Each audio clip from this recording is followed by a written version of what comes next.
Good afternoon, everyone, and welcome back to Auction for the Soul. This week's Parashat is Perashat Beshalah. If you're like me and you need to read something with a lot of visuals, the text in this week's Parashat is just amazing. We have the Kriyat Yam Suf, the splitting of the sea. You have Shirat Hayam. You have the song that the Jewish people are singing after they split through after the ocean splits. You have the waters of Marah, the bitter waters. You have the manna from heaven. You have the water on the rock. You have the war against Amalek. There's so much happening here. There's so much that we have to unpack. But there's something short in the beginning of this week's parasha that I want to spend time unpacking for us. Okay, parasha begins with Vehi Beshalach Paro et ha'am, right? V'lo nachal Elokim derech eretz plishtim. God and Paro sent the people out. And the obvious question over here is, what do you mean Paro sent the people out? Paro did nothing. God sent out the people. What is it? Beshalach Paro et ha'am. V'lo nacham Elokim derech eretz plishtim ki karov hu. Right? And God did not lead the Jewish people via the route of the Philistines, and because it was too close, which would seem like a little strange, because wouldn't you want to create a scenario where the Jewish people would get out and get into Israel as quickly as possible? Ki amar Elokim pen yinachem ha'am baroatam milchama v'shavu mitzrayma. Right? Maybe the people have a change of heart. They see the war. They're going to want to return to Egypt. So let's just unpack that. Okay? So God says, one more pasuk, Yisov Elokim et ha'am derech hamidbar. So God led the people via the desert road. Derech hamidbar yam suf v'chamushim alu b'nei Yisrael me'eretz Mitzrayim. And the Jewish people were armed when they left from Egypt. Okay, the word chamushim is interesting. Rashi points out there's two different opinions how we understand it. Chamushim can mean that they were armed, literally. They had tools, weapons to protect themselves. And in addition to that, the chamushim also comes to the word chamisha, which means Rashi says 1/5. And this is a verse that proves or kind of suggests that 1/5 of the Jews left Mitzrayim, 1 out of 5 left, which means 4/5 stayed and died in Mitzrayim. So what were they armed with? Another opinion says they were armed, next pasuk, V'yikach Moshe atzmot Yosef, that they were armed with mitzvot, armed with the mitzvah of Korban Pesach, and so on and so forth. So here you have a group of people that have been freed from their slavery, and God is concerned that if they go through straight up north, right, walk literally through Gaza. It's fascinating. Like the Derech Eretz Plishtim. If you look at a map, right, and you're leaving Egypt and you're going straight up, you are literally crossing through Gaza. And now the question is, why were they afraid? Meaning, if you had just witnessed 10 of the most mind-bending miracles, okay, you're watching the blood and the lice and the animals and the boils and the frogs, you have all these amazing miracles happen, darkness and the hail and the death of the firstborns, not in that order, but wouldn't you become a believer? What do you need to become a believer? What do you need to see to feel like you have the confidence to say, I know 100% that I believe there's a God? You think that the Jewish people, out of anybody on the planet, right, according to the story itself, that these people would be the believers. These people would be the ones that walk away with having that clear emunah, that clear sense of faith or faithfulness to these experiences, but yet that's not what happens. God says that these people are weak. Vehi Beshalach Paro et ha'am, pasuk says that the Jewish people, maybe they didn't want to leave. Paro just said, get out. Paro is sending them out. They don't want to leave. And because of their weak-mindedness, he's got to take them this circuitous route to avoid going to confrontation with the police team. Now, the irony is that if you read the end of the parasha, what ends up happening? Who do they bump into? Amalek. Right? The Amalekites come out and they end up going to war anyway. So, why then take them on this roundabout way? God knows the future. So now, this is a powerful concept in Jewish liturgy. The idea that freedom has nothing to do with your circumstances. Freedom is an expression of the mind. Freedom has to do with your mindset. Freedom has to do with your ability to choose. How much choice do these slaves have? Remember, We know, if you do the math, that there are 600,000 men between the age of 20 and 60 that left. That doesn't include everyone underneath that, the children. They're all presumably married. Okay, so we're at 1.2 million. You do if they only had a small number of children, minimally we're talking about 2.5 million people that are freed. Okay, has there ever been a time in history where a bunch of slaves who were illiterate, who were abused, broken, had a tremendous amount of anxiety, who were always concerned and complaining about every little possible thing, were they ever able to go out, enjoy their freedom, and create something that is meaningful? And the answer is historically no. Anytime you find a group of people that were slaves that broke away, they were able to get maybe their personal freedom, but they were never able to ever able to build anything of meaning, substance. The United States of America is the first time in history where a group of wealthy, educated people began rebellion. And it's because of that wealth of knowledge and resources they were able to actually build a country that you and I live in today.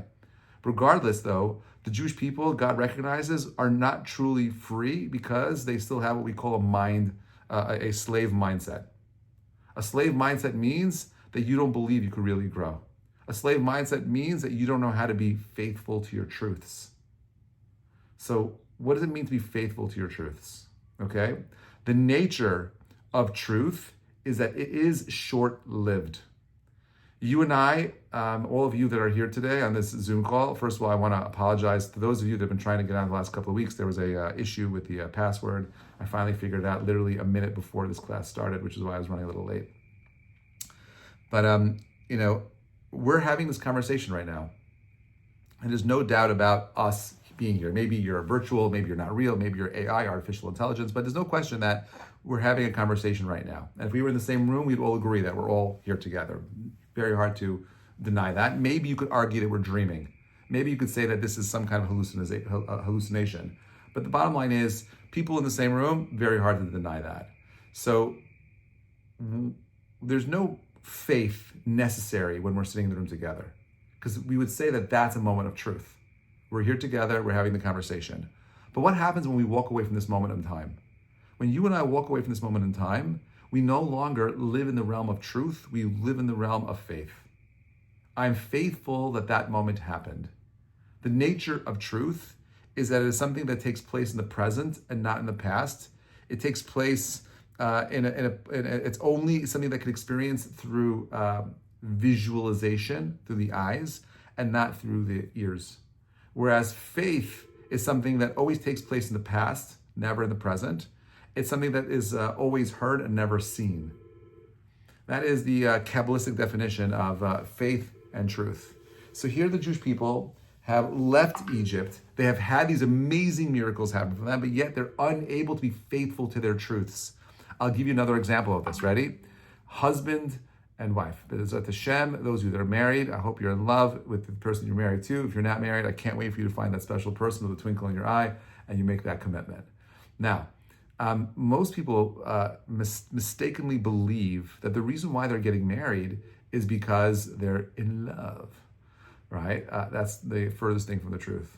People get married simply because there's a benefit in being in that relationship. It's completely the opposite of what people think about relationships. Of course, you should want to love the person that you're married to, but ultimately, the motivation behind being in that relationship is the benefits that that relationship comes with.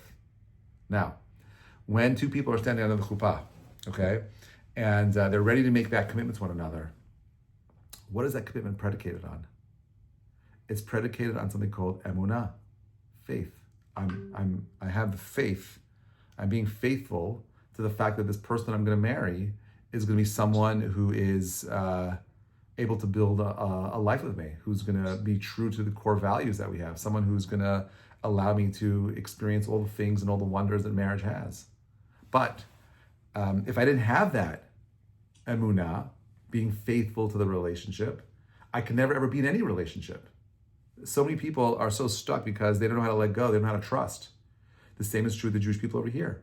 There's a give and take over here. They've left Egypt. God spent 10, months going through each miracle, lasted for about a week. And then there was a 3-week pause between each miracle. So we know there's 10 plagues, 10 months, up until Pesach.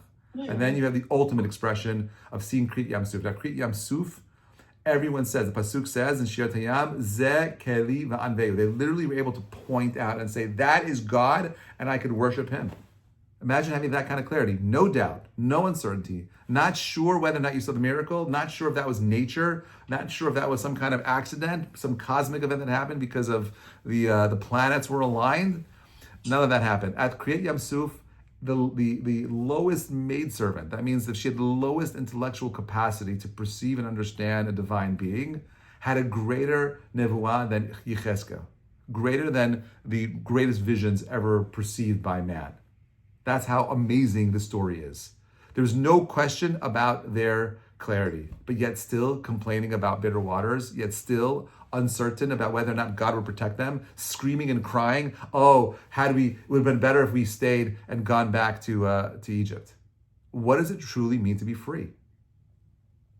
And that's an important question to ask ourselves. Are you really free, or are you just a slave to your environment, to your society? Are you just a slave to the culture that you grew up in? If you were born into a different set of cultures, would you have the fortitude to look for truth, and would you rediscover your Judaism? Those are difficult questions. It's a privilege, I believe, to be Jewish. I believe it's a privilege to study the things that we study, and to have these conversations are important. But if we're not willing to challenge the fundamental things that we see in our society, I had to do that. It was really difficult challenging the ideas of relationships. I grew up in a world where women were objects, right? And they were the object of my desire. That's what I was taught as a young kid.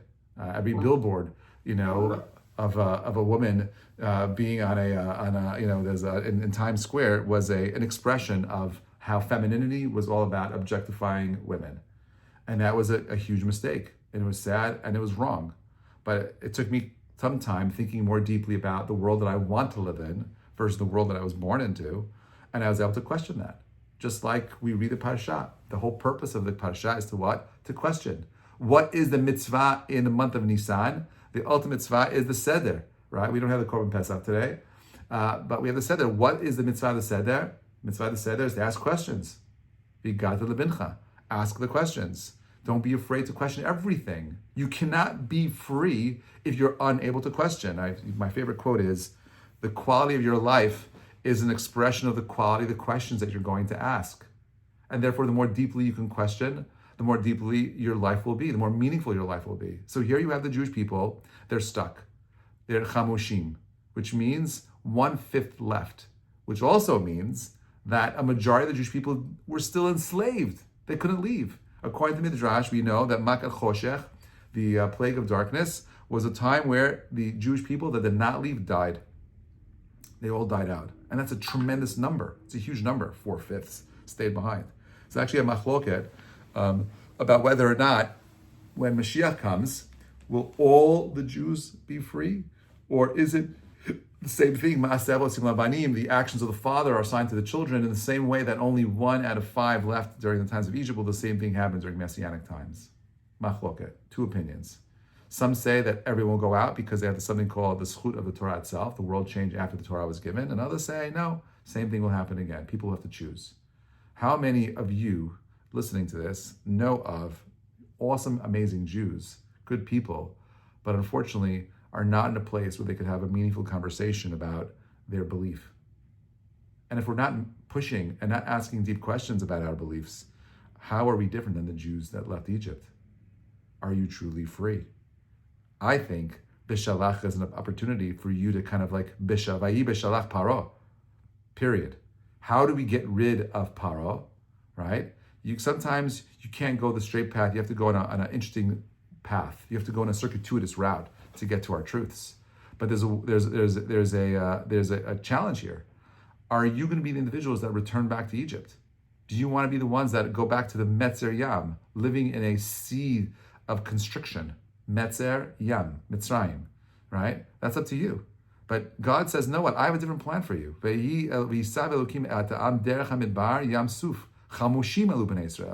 How did the Jewish people get out? They're involved in doing great things. There's a famous Gemara at the end of Sanhedrin where the students of Rabbi Eliezer say, Rabbi, we know that before the Messiah comes, it's called Chevlei HaMashiach, right? Chevle means the upheavals of Messiah, or the ikvot Mashiach, or the footsteps, the ekev, the heel of Messiah. And these are very tumultuous times because the pasuk says, "Ashrei ha'ish asher yesham, ve'ashrei ha'ish asher lo yesham." Praiseworthy is the men that will be there witnessing the messianic time, and praiseworthy those that will not be there, because it's going to be very difficult and challenging, very scary times. So they say, Rabbi, what should we do? How do we protect ourselves from this horrible time period? So he says, there's only two things you can do. Do you know what they are? Number one, Talmud Torah, learning of Torah. Now let's unpack that. What does Talmud Torah mean? The word Torah comes from the word hora'ah, which means instructions. Instructions for what? Torah Chaim, instructions to live a meaningful life. You can't live a meaningful life if you're not questioning. You can't live a meaningful life if you can't let go and trust. You can't live a meaningful life if you're unwilling to pursue greatness. The second thing he says is Gemilut Chasadim. What is that? It means doing chesed, doing kindness. And the truth is, I would argue that Limud Torah, the learning of Torah, has the same exact goals in mind. Because Torah that does not lead to action is like a tree that is unable to produce fruit. Everything we do is supposed to lead to something bigger, better, greater.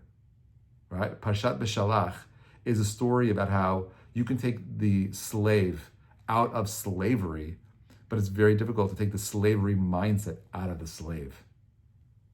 Right? If you ever watched Shawshank Redemption, one of the greatest movies ever, I think it's for sure one of the top 10 films ever made. Certainly one of my favorites. And you see there, Morgan Freeman's character struggling with coming out of a 30-year prison sentence and trying to live a normal life. Super difficult to get out of those old habits and truly understand what freedom is. How many people before him committed suicide because they couldn't make that adjustment? You and I have to be healthy individuals that are healthy enough to recognize that real freedom is not keeping status quo. Real freedom, a real life of meaning is a life that is infused with our ability to question and try new things. Right? It's like Donald Trump just said. I have to quote him today because he had a great line this week where he said, it wasn't him, it was Pete Hegseth that said it actually. He says, insanity is trying to do the same thing over and over again and expecting different results. I don't know what happens in Gaza, but it's interesting that in this week's Parashat, Gaza was mentioned. And it said in this week's Parashat that the Jewish people are going to avoid going through Gaza. Right? That's Eretz Plishtim. That land is exactly the same land that we're talking about today. And maybe Trump's plan of relocating those Arabs is not a bad one. Maybe we need to pull them out of their land and show them what we can build for them. And maybe that's part of the precursor to something bigger and better. I don't know, but I know this much. Not every Jew is put into a position where they have the ability of truly being able to experience freedom. And all I want is for the people listening to this is to spend some time questioning. Ask yourselves, well, what is holding you back from truly believing? What is holding you back from moving forward and doing something more meaningful with your Judaism? That's on you. God creates the path for us. Sometimes he takes us not in the straight path, become this weird circular path. My story is certainly like that. I went on this interesting journey and I ended up where I am. But ultimately, I embraced the path that I was put on, no matter how many twists and turns. At some point, I had to make that awesome leap of faith by asking those real questions and not being afraid to challenge. And with that, I believe we could experience this concept of being b'nei chorin, being truly free, which is what God really wants. Freedom from societal ideas, freedom to choose to be the better version of yourselves, and freedom to make the world around us a much better and greater place. You want to be able to Beshalach, to send away those lowest parts of you. Embrace the journey that you're on by asking those deep questions. Arm yourself with as much Gemilut Chasadim, Talmud Torah that you possibly can. And I promise you, you and I will be living in an amazing world where we can get rid of all the stupid anxieties that we have today and make this world truly a better, greater place. Thank you so much for listening. Wishing you all a Shabbat Shalom Mevarach.